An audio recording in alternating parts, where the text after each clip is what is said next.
Welcome back, everybody. This is Cody Hart for Government Accountability. Today, I wanted to give you guys some insights into things I've been working on and to share with you something that I just think everyone should know. Today, I'm going to be playing a conversation I had with the Skagit County Sheriff's Office regarding criminal investigation into election fraud into Skagit County. And I wanted to have you just listen as an educational video on how this process works. I wanted to point out to you before the video starts to pay attention to what it really takes to submit evidence in a matter like this. And also, I want you to pay attention to the acknowledgement by the Sheriff's Office of the FBI's involvement into the election system in Skagit County. And I have given a lot of reports over the last year, and I've had a few people lately questioning the seriousness of how I am proceeding and what I am doing. And I just want to make it very clear. This is a sheriff's deputy with the Skagit County Sheriff. And the reason why is I will make it my life mission. It is my life mission to put everyone involved in election crimes into prison for the remainder of their lives if I have my way about it. It's one of my passions into why I'm seeking a federal position because this fraud is ridiculous. It's rampant throughout my region, and the 2nd Congressional District deserves much better.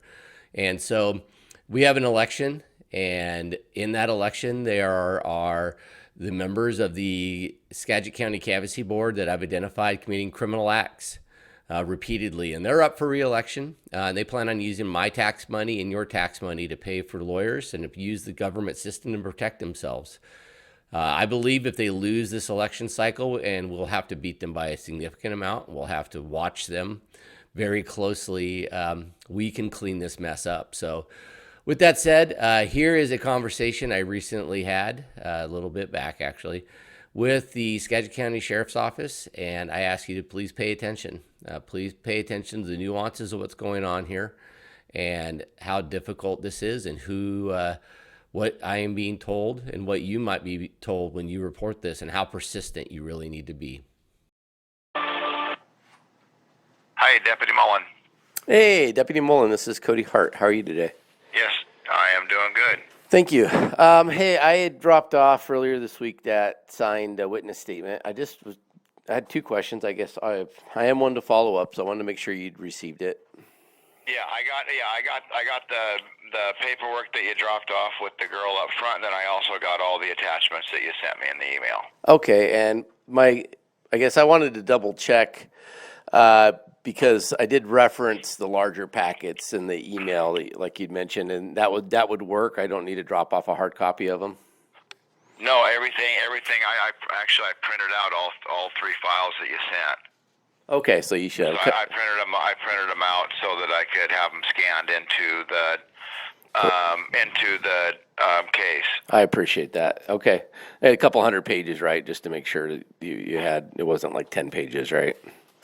No, it was not a couple hundred pages. It was closer to probably like 10, 12. Oh, really? You didn't? Yeah. I referenced the appendix 8, and that in my. Okay, yeah, I didn't print out each individual footnote. I printed out what was in the file, but I did not go in and then print out every subsection that was in each one of those pages. Because I added all of this stuff into the existing case. The last one that you called in here. Well, and I talked to the chief, and I also talked to the detective that you spoke with, and they were saying that they had advised you to contact FBI, and that everything is already from our office has already been forwarded to FBI. No, this is a brand new case. This has nothing to do with that, and so that I don't know why that was told to you, but I can't comment on that because that is a separate matter.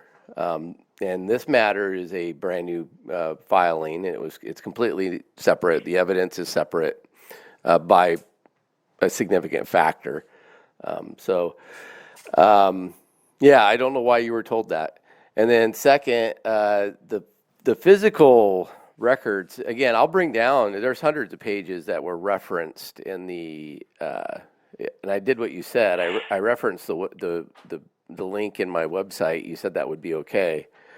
But if you, and I mean, if you have hundreds of pages of documentation, I would go ahead and contact whoever you spoke with at FBI, so you could just give it to them instead of giving it to us and having us forward that stuff case to them. Yeah, this isn't a matter that I'm dealing with the FBI on. This is a brand new filing. I have to say that twice now. Just so you know, none of this has been provided to anybody. You are the first person I provided it to. Okay. So if you're being informed otherwise, you're being informed incorrectly. Okay. My complaint to you that I came in and filed with you is a original complaint. There is no other person in the world that's ever had that complaint in a criminal filing. Okay. Now, I do follow up on a lot of things to make sure there's not any misunderstanding. So I'm glad that has been clarified, Deputy. I really want I want to make sure there's no ambiguity on that. And second, the evidence, again, you said I could provide it electronically as a reference. Yeah. I did that, but it doesn't sound like that's acceptable. I will come down. I will print off. There are the information I referenced in my witness statement references the website that those can be downloaded. I will be down at your office. Are you going to be there until 5 today? I will be here until 5 today.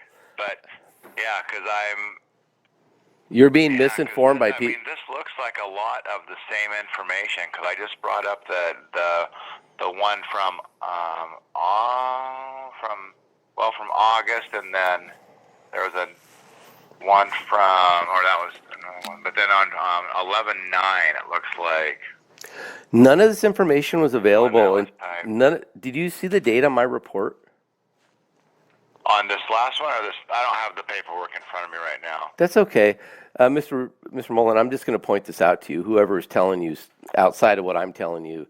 The dates of my report and the evidence that I issued to you, none of it existed until a couple months ago. Okay. Whoever's is this the same? None of this has been provided. About the forged signatures on the election ballots and all that stuff. This is the same. This has never been discussed. This has never been discussed with anybody. So, I mean, absolutely nobody, and I'm positive of that. So, this information, you can look at the video distribution on my news outlet. None of this existed until very recently. So whoever is misguiding you, they're obstructing this criminal filing. And so I want you to be aware of that. I warned you that there's been some very questionable behavior by people in your office. And so I provided you a signed witness statement with reference to all of the evidence. I will be down.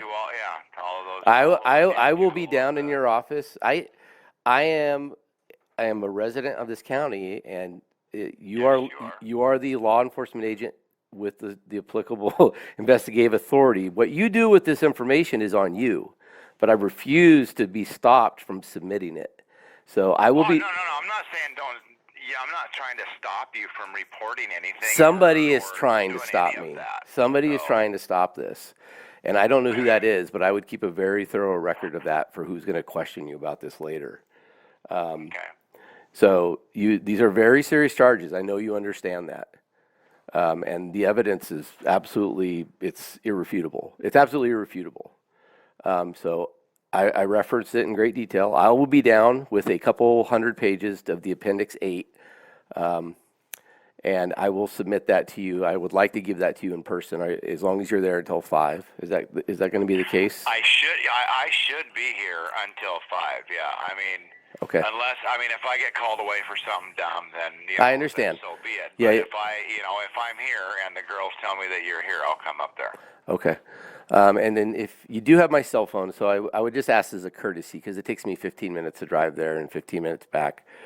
please call me if you're going to leave, if you have the ability to. If there's an emergency, I understand your job, but if it's not and you have time, I would really appreciate a phone call as a courtesy, because this is coming all at a very great high personal cost to me, and I don't like it being amplified by having my time wasted. Right. Okay, so all right, I will go ahead and hit print on those documents and bring them down to you. I will also let you know that I will be filing. Are you going to be in tomorrow? I don't care if you are or not. Yes.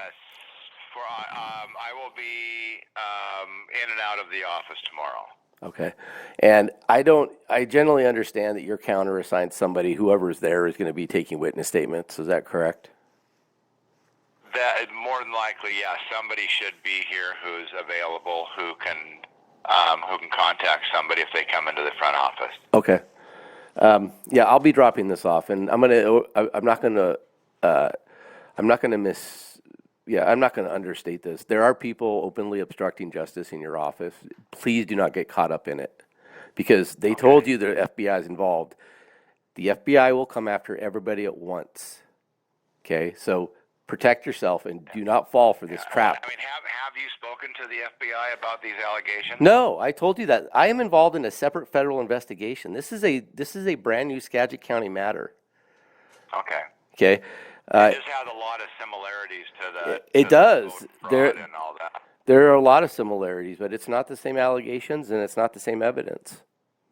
Okay. Yeah, and where it goes from your office, that is on you guys. Okay. And it's, so you guys determine that. Let me know where this goes. I'm just doing my job because, this is what I do, and I've come across it, and I feel obligated to make sure somebody knows about this other than me. So I'll be down here shortly, deputy. Okay. Okay, bye.